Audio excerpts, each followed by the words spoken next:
BPL Bangladeshi তরুণ প্রতিভাদের আবির্ভাবের মঞ্চ হিসেবে পরিচিত হলেও অনেক তরুণ প্রতিভা ঠিকমতো সুযোগ পান না।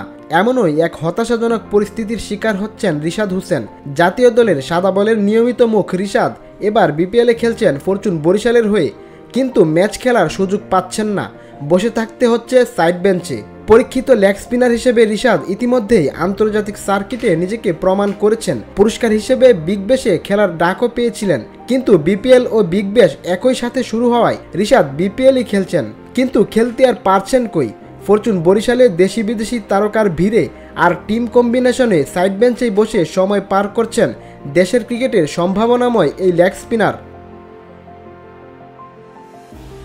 গতকাল রংপুরের বিপক্ষে হারের পর রিশাদকে না খেলানো নিয়ে সংবাদ সম্মেলনে প্রশ্ন উঠলে কোচ মিজানুর রহমান বাবুল বলেন, রিশাদ আমাদের গুরুত্বপূর্ণ বোলারদের মধ্যে একজন।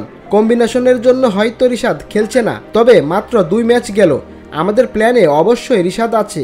যদি ঘরোয়া লিগে তরুণদের পর্যাপ্ত সুযোগ দেওয়া না হয়, তাহলে তারা নিজেদের দক্ষতা কোথায় এবং কিভাবে উন্নত করবে। ক্রিকেট বিশেষজ্ঞরা বারবার লেগ স্পিনারদের গুরুত্বের কথা বললেও বাস্তবে মাঠের খেলায় তাদের জায়গা দেওয়া হয় খুবই কম। রিশাদের মতো প্রতিভাবানরা সাইড বেঞ্চে বসে থেকে প্রতিভা হারিয়ে ফেললে দেশের ক্রিকেটের ভবিষ্যৎ কতটা উজ্জ্বল হবে তা নিয়ে উঠছে প্রশ্ন।